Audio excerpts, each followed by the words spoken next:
So, when I got Destiny, there was just a little bit of a itch in the back of my head and I couldn't quite figure out what it was. It's taken me this long to kind of do research and kind of investigate.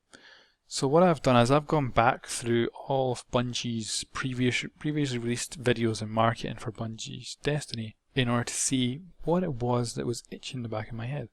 And I think I've had a few answers. So out here in the wild, official Destiny ViDoc, 22nd August 2013. This is our first one, and then we'll go further back in time. You can go from Earth to Venus to Mars to the Moon to Saturn. Now obviously that's interesting, he mentions Saturn. But I'm not going to press on it too much, it may be cut from the game. Big whoops. However, we will see Saturn in a past video pretty shortly. But what is more interesting is he specifically says Earth to Venus to Mars to the Moon. Now there was a Reddit post that was deleted which supposedly had a leaked kind of story about how the game was changed in the last year of development and that the story that was there was scrapped and replaced with a far weaker one. But there's no way to confirm that. It may or may not be.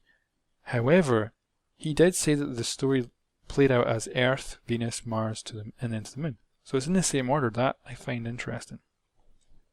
Now, at 2 minutes and 1 second into this video, we get to see the Thunderlord. And what's interesting about this gun is it's actually very different from the actual gun that's released in retail. And considering this is only a year before the release, I think that's interesting.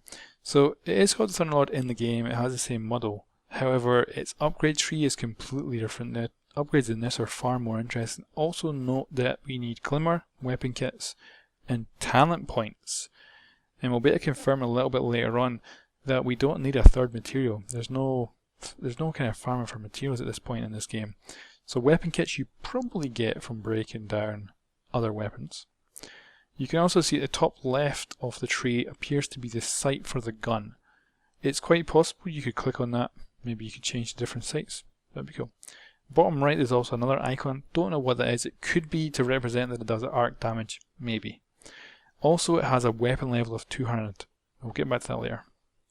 Now I added this little gem of in, because look at this, a chest opening and just loot just spilling out of it.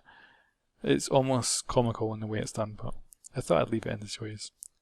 This though is far more interesting. So this is only a year before release, and we can see Mercury rendered in game. We have a ship flying down. This is obviously, I would say, part of the story. It could be going down to a multiplayer game, but I think more than likely it's part of the story. However, who knows? So now we're moving back slightly further in time to the 3rd of July 2013 to the official Destiny gameplay reveal video. Now links for all these videos will be in the description below, so check them out if you want. So what we're going to see here is this inventory for this male human warlock, level 7. Now obviously he's got a bunch of epics and he's got an exotic weapon, but this is what I find very interesting. His weapon level is 70. And this is something very, very smart, because this means that the weapons don't have a level corresponding to you. So you don't find a weapon that's like a level 16 weapon and you got to level up 16 to then use it. No. It means you can use these weapons whenever you find them. But it means they would adjust. So because they're all like, you know, a level 20 with the 200 level weapon exotic just like yours, but you're level 7, you'd obviously do less damage. But as you level up, you do more and more damage. It means that if you find a weapon when you're level 6, you'd still be able to use that when you're level 20 if it was like a weapon you really, really liked. Because it wouldn't kind of degrade as you level up because it doesn't have a level holding it back. Instead, you've got this range of weaponry you could choose from throughout the campaign that you play through. Now that's really cool. If you think about it, that's freaking awesome. It also means you can get epics and exotics early on in the game, which obviously would be cool to do, and it'd be more of a kind of a moving away from that traditional MMO kind of thing and going for something a bit more interesting. Anyway, here's the talent tree again for the Thunderlord. So this video is dated a little bit later than the one we seen earlier, but this one actually shows the entire tree and the last upgrade as well, which sounds cool. Maybe a little bit overpowered, but way cooler than you get on the actual Thunderlord. Now, like I'm saying, because you've got weapon levels, it means this weapon can drop off low level bosses. And we actually see that happening in this gameplay video. It actually does drop directly off the boss. And that's the way I think it was intended. You'd have a flat scale of weaponry, and then you could use them whenever you wanted, and you had a lot of choice. Anyway, moving on to 11 minutes and 16 seconds into this video, we get to see the tower. However, it's not actually the same. The layout is actually quite different. Now we do have, like down there we can see the bank. The right hand side you can't quite see, but we do see later on in an even older video, we can see the vendor area as well. But what you'll notice is, if you try to get to this location in the actual game, you can't. This is actually too high. There's no area to actually be there. But the most interesting thing is when the camera actually switches around and we're looking at the front of these characters. Because we can actually see something that definitely isn't in the game, and it's this area behind them. We can see two staircases that appear to be leading up. We don't know where. They could be leading to a closed door for all we know. But we can see there's definitely an area behind them. Maybe this was the original area for the speaker. Why is the city breathing down my neck? Why don't you put that down so we can talk? Out here in the wild, this is how we talk. So 11th minute 29, we get introduced to the Queen's brother as we know him in the retail game. Except he seems to be first of all voiced by a different actor. He doesn't seem to be such a douche. For some reason the city's after him, and for some reason he's on Earth. So it would seem that he is either a different character from what we know, or he played a far bigger role in the story originally, but was cut back. And again, this isn't, it's just over a year before the game was released, so it is kind of surprising. But anyway, moving on, at 11 minutes 43 seconds, we see Saturn's rings rendered in-game, looking amazingly gorgeous. Someone has spent a lot of time doing this. Beautiful. Now unfortunately, Saturn never made it in, and obviously it was still kind of planned to be in. We heard in the more future video that the guy mentioned in Saturn, so it was in the plan to have it in. And I believe there was supposed to be some sort of ghost fleet or something there. But anyway, moving on to 11 minute 46, we see this ship. Notice the logo on the back. It's Dead Orbit. Now this ship is actually in the files for Destiny game, but is not available to buy. So it's interesting. Maybe the factions had more of an influence on things, but we'll probably never know. Anyway, going a little bit further back in time, but not by much, is the official Destiny E3 gameplay trailer, 10th of June 2013. So here we are back. Now we can have a little bit better view. You can see in the middle, there's no staircase leading underground to where we go to the trainers. We can also see that going left or right from the starting area where you would land in the retail game, you can't actually get up. You'd have to go a little bit further back, round the staircase, then around. Maybe that's why it was changed. It was a bit of a pain in the ass to run round. But we don't know if that still leads to the hangar there, or if the right hand side leads to the same place as well. Who knows? Anyway, here we go. We've again seen Saturn. This is, I would say, not nearly as developed as the last one. It looks a bit more hazy. There's some green dust in the way, but it's very similar to what we've seen in the other one, but definitely been developed. Now we have Mercury. Now Mercury definitely doesn't appear in the retail game, but is shown here. It's not mentioned anywhere else. Now we're moving on to Destiny PlayStation 4 announcement, 20th February 2013. So slightly further back in time again.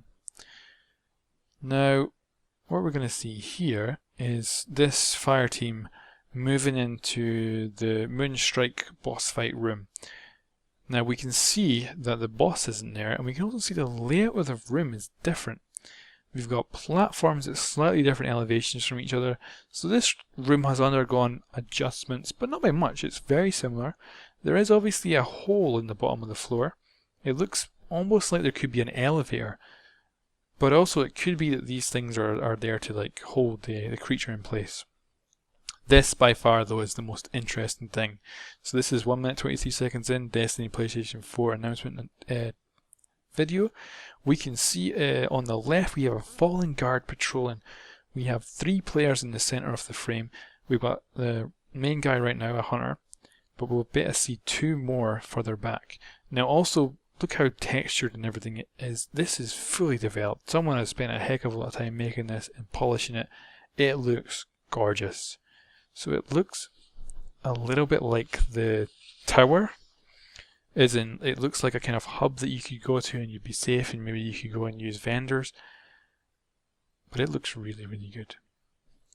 Now, skipping forward a little bit, we're at 1 minute 33 seconds in.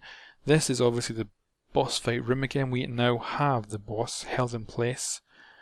And has he been brought up in an elevator, or was he just there for another reason? This looks a little bit different. You got some green crap coming out here, but other than that, same. We can see an armed guard at the tower, which makes sense. We don't see that in the actual thing. Now we're moving on a little bit further again in time, or a little bit backwards, sorry. So the reveal trailer, official Destiny ViDoc, Pathways of Darkness. Now this has some very interesting things. So the first thing we've got is we can see this companion app. Now in a Destiny release, the companion app's not really used for much. It's kind of terrible. So we have what it says here, the Queen chapter on Venus. And this is where we start to see some interesting things. We have story, book 1, chapter 3. So it was split up a bit more like a Halo game, where it's split up into chapters and sections, which I kind of like, kind of miss that. But anyway, it says gain favor with the Queen, Venus short of time, help the Crow, loot the Academy archive. Now this is interesting. This is from 17th of February 2013, and we have a character called the Crow, and we are apparently helping him loot the Academy archive. That's pretty big, I'd say. But not only that, the Crow is a character that's mentioned in the Reddit's leaked story, saying that how things were changed. And one of those things were that there was a main character called the Crow, and it appears that that character did exist. So the story looks like it has been changed dramatically, and only just from the 17th of February 2013. That's not much time. Now we have a kind of early development of the main menu. We have 3 ships. 1 ship at the front looks very similar to what we have in Destiny. The 2 ships at the back are a little bit different and look sweet. And amazingly, no one's using a poop brown vessel. I don't know, maybe they just haven't gotten to poop brown yet. Anyway, we have here in the menu a whole bunch of things. We have the city, which is obviously the tower. So obviously back then they were calling it this city, which I kind of like that more than the tower. We then have campaign progress, so it's on chapter 3, and it looks like it's the same missions we've seen on the companion app. We then have something interesting, which is bounties, or bounty. Now it appears to have a weekly reset, and we can see stars on the right hand side of it, probably showing progress, and it says, you know, go and hand this in for your reward. So that's interesting. Because if weekly bounties were the thing and not daily, that could have made them a bit more interesting. Anyway, we then have the strike playlist, we then have a raid, which says Depth of Darkness, and then we have a PvP, Faction Wars. Now, apparently factions were supposed to play a bigger role, so that kind of makes sense. And also the raid, Depth of Darkness, I doubt they got started in the raid yet, but it does kind of sound like the DLC kind of raid name. It would fit in with that, but who knows.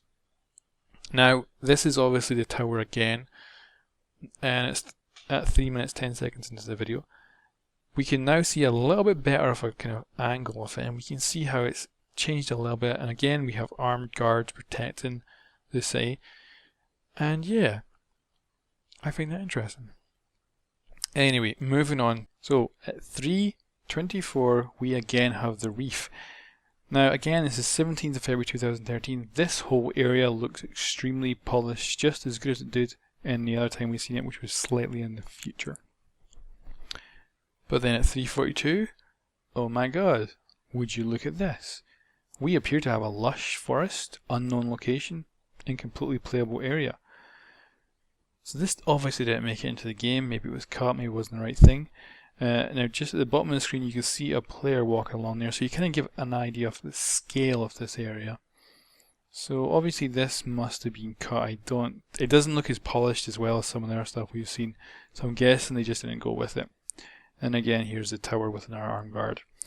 And that's it. So that was me scratching my itch, kind of figuring out what it was that was kind of making me think, what changed? Why did Destiny not end up being the thing I thought it was going to be? You know, did I kind of get confused? Did I think, oh, it's going to be this?